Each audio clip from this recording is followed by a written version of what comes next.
The elevator doors closed with a soft metallic sigh, and Ethan Miller stared at his reflection in the polished steel wall. His tie was slightly crooked, his palms damp with sweat, his heart pounding like it was trying to escape his chest.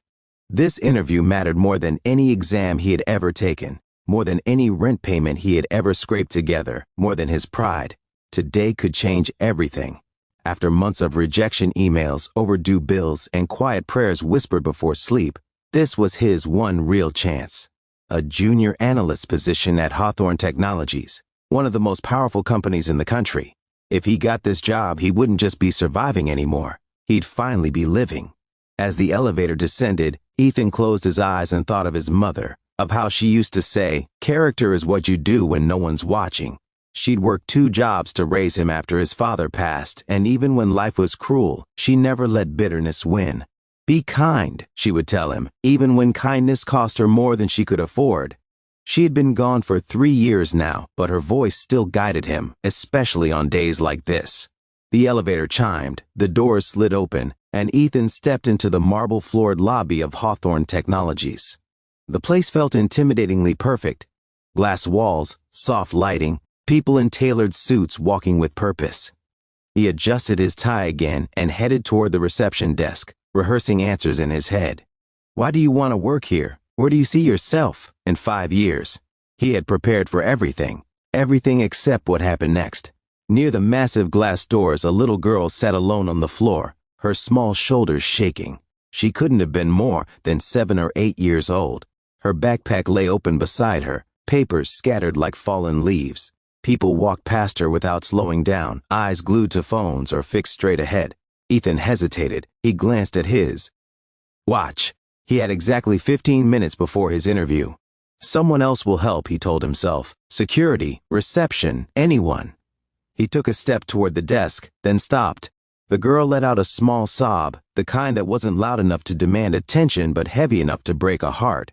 Ethan sighed, the interview questions dissolving from his mind. He turned around and knelt in front of her. "Hey," he said gently, "are you okay?" The girl looked up, her eyes red and frightened. "I can't find my dad," she whispered. "We were supposed to meet, but he didn't come, and my phone doesn't work." Ethan glanced around the lobby again, still no one paying attention. "What's your name?" he asked. "Lily." "Well, Lily," he said with a soft smile, "I'm Ethan, and it's okay, we'll figure this out together." He helped her gather her scattered papers, noticing crayon drawings mixed with official-looking documents. One of the drawings showed a tall building with the word Hawthorne written in shaky letters at the top. He didn't think much of it at the time. "Do you know where your dad works?" Ethan asked. She nodded. "Here, on the top floor." Ethan frowned slightly. "The top floor?" "Uh-huh," she said. "That's where his big office is." Before Ethan could ask more, Lily sniffed and added, "He promised he wouldn't forget today." Something about that sentence tightened Ethan's chest. He stood up and offered her his hand. "Come on, let's talk to the receptionist. Maybe we can find him." As they walked to the desk, the receptionist looked up, clearly annoyed. "Sir, children aren't allowed beyond the lobby without authorization." "She's lost," Ethan said calmly. "I'm just trying to help her find her parent." The receptionist sighed and picked up the phone. "What's the name?" Before Lily could answer, a voice cut through the air behind them. "Mr. Miller?"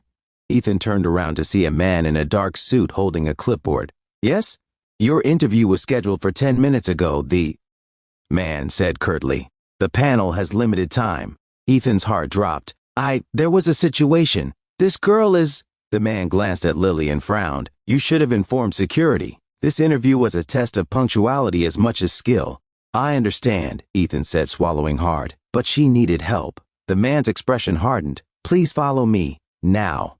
Ethan looked down at Lily. She looked terrified again. He knelt and whispered, "I'm sorry. I have to go for just a minute, okay?" Her eyes filled with tears. She shook her head. "Please don't leave me." That was the moment Ethan knew. He stood up and faced the man. "I'm sorry," he said quietly. "I can't go to the interview right now." The man blinked. "Excuse me?" "She's scared and alone," Ethan said. "I won't leave her like this." There was a pause, thick and uncomfortable. The man's lips pressed into a thin line. "Then this interview is over." Ethan nodded, pain blooming in his chest. "I understand." The man turned and walked away without another word. Ethan felt like the air had been knocked out of him. months of preparation, hope, a future slipping through his fingers. But when he looked down at Lily clinging to his hand, he knew he'd made the right choice, even if it broke him. They sat together on a bench while security was called. Ethan tried to distract her by asking about her drawings, her favorite cartoons, her favorite ice cream. Slowly, her sobs softened into sniffles, then into shy smiles. She told him her dad worked too much, and that he always promised to make time but sometimes forgot. Minutes later, hurried footsteps echoed through the lobby. A tall man with graying hair and a powerful presence rushed toward them, panic written across his face. "Lily!" he shouted. She jumped up. "Daddy!" They ran into each other's arms. The man held her tightly, relief flooding his expression. "I'm so sorry," he said over and over. "The board meeting ran late. I lost track of time." Then he looked at Ethan. His eyes sharpened, not with suspicion, but with curiosity. "You helped my daughter?" Ethan nodded. "She was alone. I stayed with her." The man extended his hand. "I'm Richard Hawthorne." Ethan froze. "Hawthorne? The CEO?" he asked quietly. Richard smiled faintly. "Yes." Before Ethan could even process that, Lily tugged at her father's sleeve. "Daddy, he missed his important meeting because of me." Richard looked at Ethan again, more intently now. "Is that true?" Ethan hesitated. "I had an interview." "But it's okay." "No," Richard said firmly. "It's not okay." He turned to the receptionist. "Who was this interview with?" she stammered, suddenly nervous. "The executive panel, sir." Richard nodded. "Cancel my afternoon meetings." Within minutes, Ethan found himself in a private conference room, sitting across from the CEO himself. No panel, no pressure, just two people and a conversation. Richard leaned back in his chair. "Tell me why you chose to stay with Lily." Ethan took a breath. "Because she needed someone, and because my mother raised me to believe that people matter more than opportunities."